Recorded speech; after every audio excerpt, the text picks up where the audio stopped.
the English service of Radio Algeria International. It's time for the news.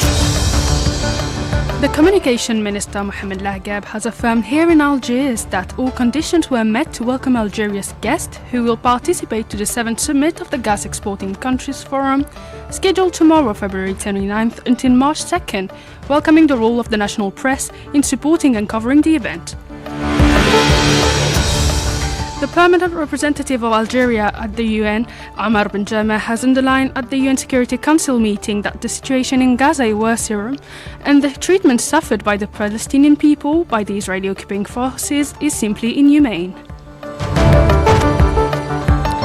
The United Nations has expressed deep concern about an almost inevitable widespread famine in the Gaza Strip, particularly in the north of the besieged Palestinian territory, where, without any humanitarian access and devastated agricultural system, famine is imminent.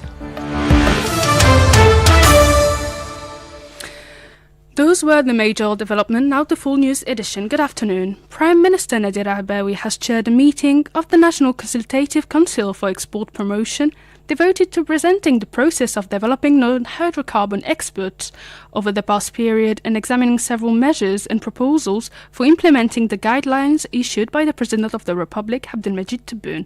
More details in this report by Mohamed Khaten.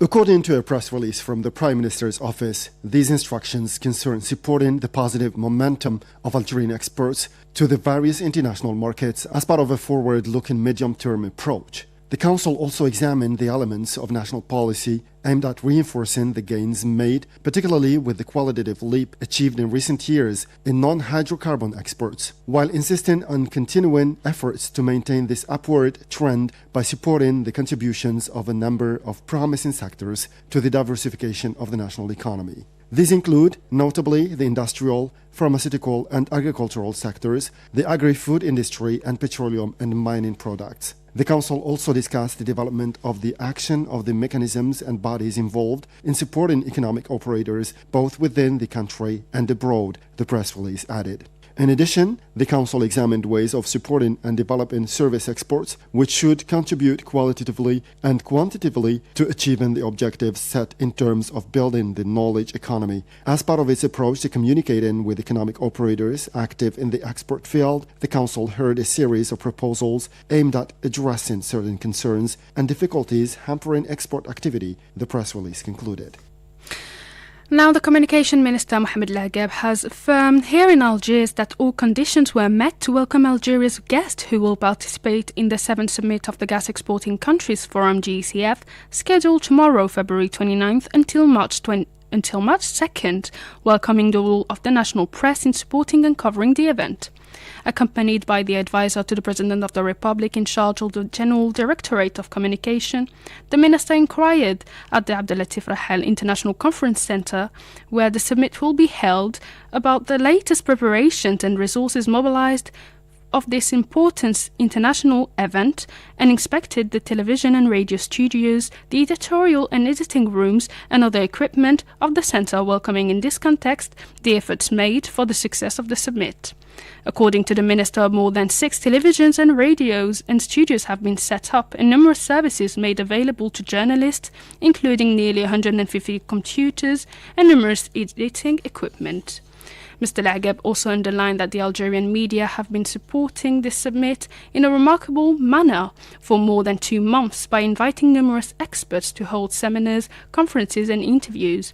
In this context, the Minister wanted to salute the role of the Algerian news agency APS, which played a major role in the coverage of this summit. We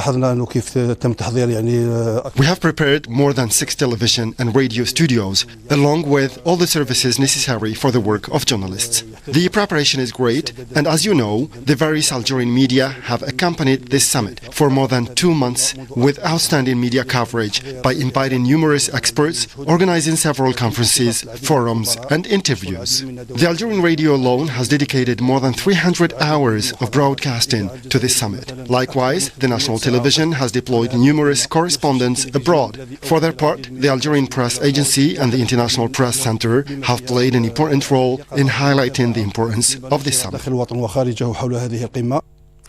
It's worth recalling that the 7th Summit of Gas Exporting Countries Forum, GCF, will kick off tomorrow here in Algiers with the participation of several heads of state and government of the gas producing and exporting countries, in addition to a plethora of experts and specialists in the gas field. And now the Minister of Energy and Mines, Mohamed Erkab, has said that the 7th Summit of the Heads of State and Government of the Gas Exporting Countries Forum, and described as a summit of major challenges, will focus on joint cooperation between the meal-producing countries with a view to guaranteeing the stability of world gas markets and meeting the challenges related to demand of the clean energy resource in the coming period. In an interview with the Qatar news agency, Mohamed Erkab said that joint cooperation between producer countries will be one of the main issues on the summit agenda, adding that discussion will focus on examining the mechanisms for this cooperation in order to guarantee the global energy security, while stressing the importance of securing supply and demand and serving the common interest through long-term commercial contracts, in addition to strengthening the joint effort in terms of investment and project financing in the future. Scheduled to take place from tomorrow to the 2nd of March, the Algiers Summit will examine ways of enabling producing countries to adapt to the global shift towards sustainable energy resources, highlighting the positive role of natural gas in the energy transition, said the minister. The major modern logistical means have been put in place to facilitate the work of the local and foreign media covering the forum, due to be held in Algiers at the International Conference Centre from tomorrow to March 2nd. The International Press Centre is working on assuring the working of the editorial and editing rooms, as well as the high technology equipment made available for the media, and to guarantee the proper functioning of the screens display set in the entire centre, with access to broadband internet network. The Media Coordination Officer at the International Conference Centre, Amel Hadji, affirmed that the centre made available all the human and material means, notably the technical equipment, to facilitate the work of local and foreign journalists. 2 editorial rooms equipped with more than 120 computers and a large screen were set up to provide real-time coverage of the proceeding of the summit, in addition to a video editing and graphic design room comprising more than 15 digital units, with digital screens throughout the space dedicated to media coverage.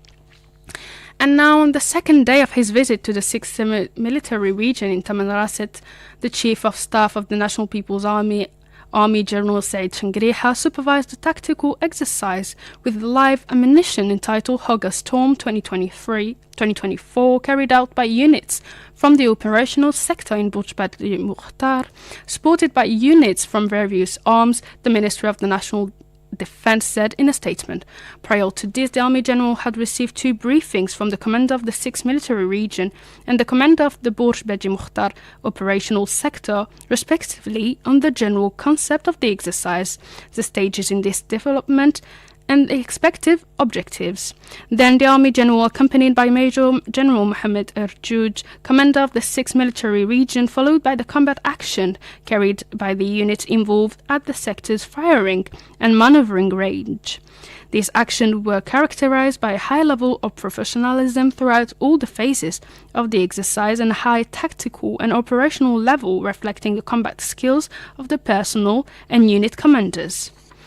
The 11th session of the Algerian-French consultation have been held in Algiers under the co-presidency of the Secretary-General of the Ministry of Foreign Affairs and the National Community Abroad, Lounès Maghraman, at the Secretary-General of the French Ministry of Europe and Foreign Affairs, Anne-Marie Descottes, said a press release from the ministry. The session provided an opportunity to carry out an overall assessment of the state of relations at political level and bilateral cooperation in all areas, including the economy and the movement of people. International and regional issues of common interest were also on the agenda of the discussions between the 2 senior officials.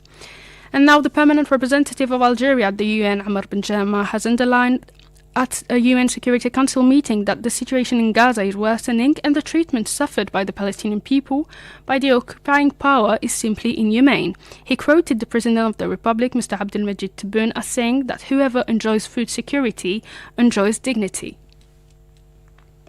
The situation in Gaza is deeply distressing, and the treatment of the Palestinian people by the occupying power is plainly inhumane. As President Abdel Tebboune wisely said, you lose your dignity when you lose your food security. By December, estimate from the Integrated Phase Classification, ICP, indicated that by the end of February, all 2.2 million people in Gaza would face alarming levels of acute food insecurity, the highest ever globally. Regrettably, the efforts of the humanitarian community and the rare decision of the Security Council have not improved the situation because there were no ceasefire. The Palestinian ambassador to the United Nations, Riyad Mansour, has told the Security Council that Gaza was currently experiencing famine that is worsening every day as a result of the continuing criminal aggression perpetrated by the Zionist occupiers against the Palestinian enclave for nearly 5 months now. Mansour told that the UN Security Council meeting on the protection of civilians in armed conflict that the world should take the time to think about the current situation.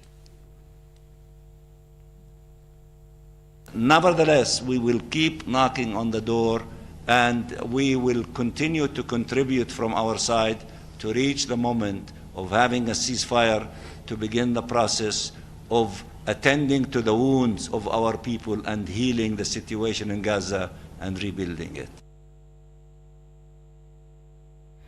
He also expressed his dismay at the inaction of the international community, saying that the fact that this catastrophic famine and genocide have been allowed to happen and to continue for so long is a shame to all, and particularly to the Security Council. Meanwhile, the Palestinian diplomat called on the Security Council to assume its responsibilities in the face of the crisis and underlined 3 urgent actions to remedy this disastrous situation: an immediate ceasefire to put an end to the aggression, the rapid and unrestricted distribution of humanitarian aid in the Gaza Strip, and the implementation of accountability measures for war crimes and crimes against humanity perpetrated by the occupation. Now, the United Nations has expressed this concern about an almost inevitable widespread famine in the Gaza Strip, particularly in the north of the besieged Palestinian territory, where without any humanitarian access and a devastated agricultural system, famine is imminent. If nothing changes, famine is imminent in the north of the Gaza, said the Deputy Executive Director of the World Food Programme, Karl Sko. No convoy have been able to reach northern Gaza since January 23rd, according to the UN, which condemns the Zionist authorities' obstructions. And now the UN has said that the Zionist forces systematically block access to people in need of humanitarian aid in the Palestinian enclave of Gaza. More details on this issue with Said Bourazi. The spokesman for the Office for the Coordination of Humanitarian Affairs, OCHA, Jens Lerke, said that it has become virtually impossible to carry out medical evacuations and deliver aid in the north of the Gaza Strip and increasingly difficult in the south. All the aid convoys planned for the north have been turned down by Zionist forces in recent weeks, with the last one authorized on 23rd January, according to the World Health Organization, WHO. Worse still, even convoys that had received authorization have been blocked on several occasions or shot at. Jens Lerke referred to an incident that occurred last Sunday when a convoy organized jointly by the WHO and the Palestinian Red Crescent to evacuate patients from the besieged El Amel hospital in the southern town of Khan Younis was blocked for hours and ambulance drivers were arrested. The Zionist forces forced patients and staff out of the ambulances and made them undress. He added that the convoy carrying 24 patients had been held up for 7 hours.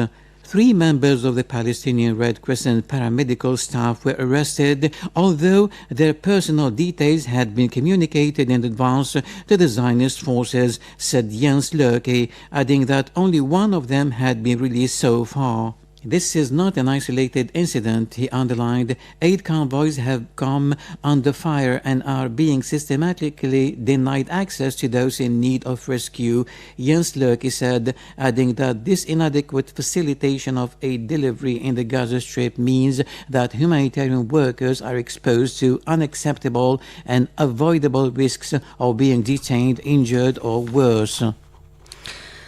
Less than a day before the official kick-off of the 7th Summit of the Gas Exporting Countries Forum, GECF, the Algerian radio continues its series of interviews devoted to the preparation of the event.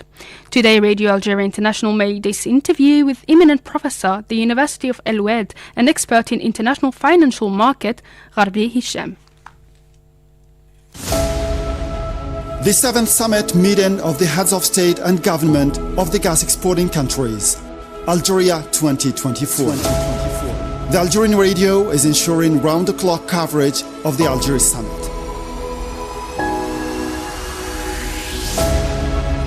A special coverage and interviews from several gas-producing and exporting countries will be broadcast by the Algerian radio thanks to its network of correspondents. محمد بن سلطان مبعوث الإذاعة الجزائرية إلى العاصمة القطرية الدوحة. سي دكار ثم ناخذ السنغال كريم الحاج محمد وش قعنا راديو ثغنوس. رابح هوادف مبعوث الإذاعة الجزائرية إلى العاصمة الموريتانية نقشو. You can follow the event from February 29 to March 2nd on the waves and digital platforms of the Algerian radio. In his speech on the occasion of the launch of the summit's website, the Algerian Minister of Energy and Mines Mohamed Arqab said that the summit is of a paramount importance as it constitutes a platform to strengthen international cooperation. What can you say about this statement? Firstly, thank you very much for having me. It's my pleasure to be with you, Mr. Mohammed, in your international Algerian radio. So what gives the pleasure is ours. Okay, thank you very much. And what gives this summit more momentum and greater importance as the statement made by Algerian Minister of Energy and Mines, Mr. Mohamed Arqab, regarding the importance of the summit as a platform strengthen international cooperation, and I think it has this significance in several fronts. I'm going to start with the most important of them. The number one is the timing of the summit. Is considered very important and sensible, given two essential stages that the world has gone through, which is the Ukrainian-Russian war, and now the militarization of the Red Sea, as what is happening in Gaza Strip. So, and number two, the opening of the headquarters of the Gas Research Institute of the Gas Exporting Countries Forum on the same day that this forum opens. Okay. This institute is considered very important in developing technology, expanding scientific and academic cooperation between them, developing training programs, and I think the number three, Algeria is the largest supplier of natural gas in the Mediterranean basin in Africa. And the economic cooperation. So gas exporting countries often rely heavily on international markets for the sale of their natural gas resources. By coming together in summits, these nations can discuss strategies for collaboration, such as joint infrastructure projects or coordinate marketing efforts to enhance their collective economic interests. And the energy security. So natural gas is a vital component of global energy security, so which many countries relying on it for electricity generation, heating, and industrial process. Cooperation among gas exporting nations can help ensure that stable supplies and mitigate the risk between them and the disruption to the global energy market. And exactly. The political stability. So Algeria can help with this side, political stability. So strengthening international cooperation among gas exporting countries can contribute to political stability by fostering dialogue between them and understanding among nations with shared economic interests. So this can help prevent conflicts and tensions between them that may arise from competition over energy resources. Exactly, yeah, perfectly understood. So, Mr. Gharbi, Algeria has mobilized all the human, logistical, and material resources for the smooth running and the success of the summit under the leadership of the President of the Republic, Mr. Abdelmajid Tebboune. What is the real significance of this summit for Algeria in particular and for the rest of the world in general? Okay, so the significance of the gas summit for Algeria and the leadership of Mr. President Abdelmadjid Tebboune can be understood in both sides. The first one, domestic side. Economic opportunities. Algeria is one of the world's leading exporters of natural gas, as Algeria now current production gas is 130 billion cubic meters annually, of which it exports 50 billion cubic meters.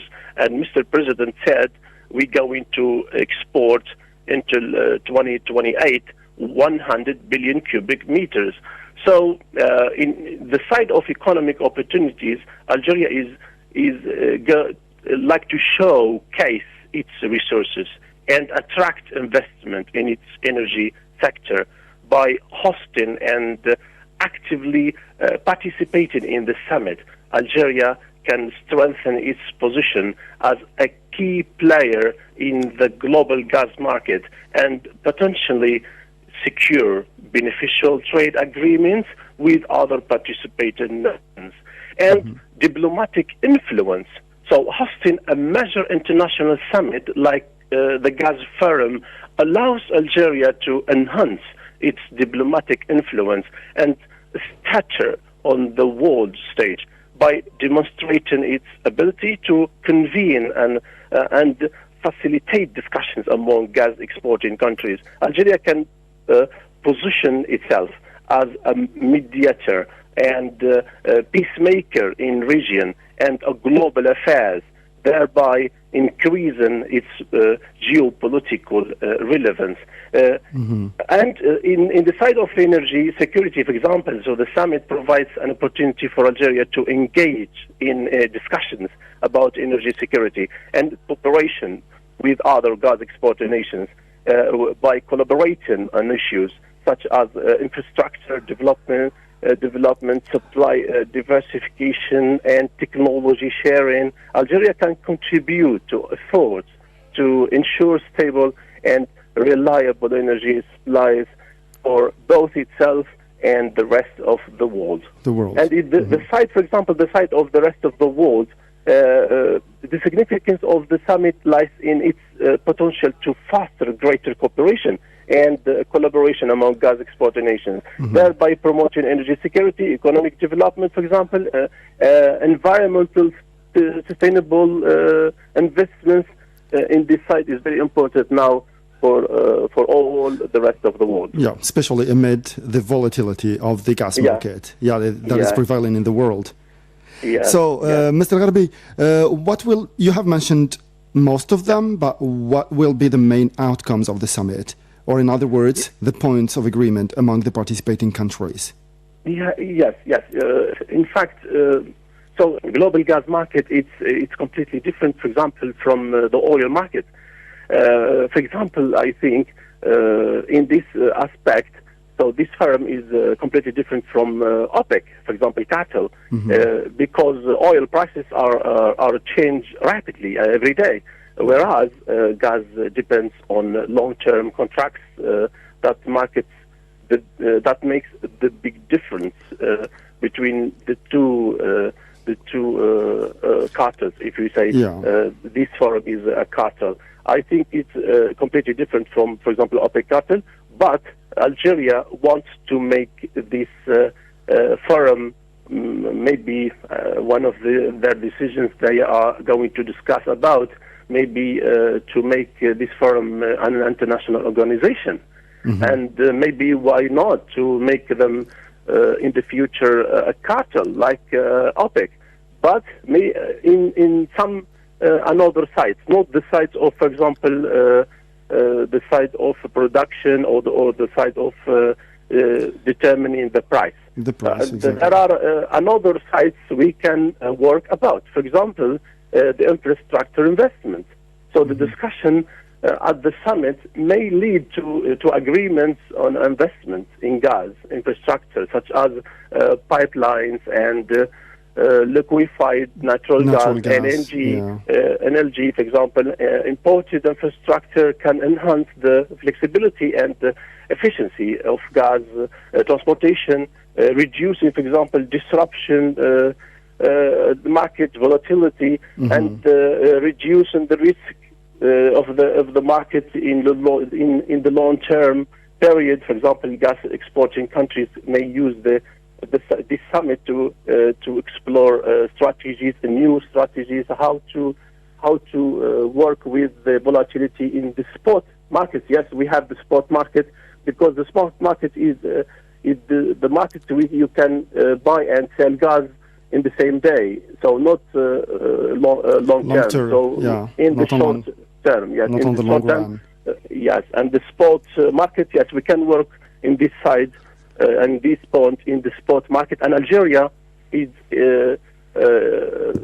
went to the spot market this year and the last year, 2023, and yes, Algeria worked with the spot market. So becoming now is important for Algeria and for the rest of other countries to go to the spot market, not just for long-term contracts between importing and exporting countries. Absolutely. Yeah. So, Mr. Hisham Gharbi, I thank you very much for this interview, rich interview. I recall that you are a professor specialized in international financial markets at the University of Al Wad here in Algeria. So, thank you very much indeed. Thank you, and it's my pleasure to be with you, Mr. Mohammed. Thank you very much. It's our pleasure, Mr. Gharbi. Thank you. Thank you. Thank you. Bye-bye. Thank you very much. Thank you.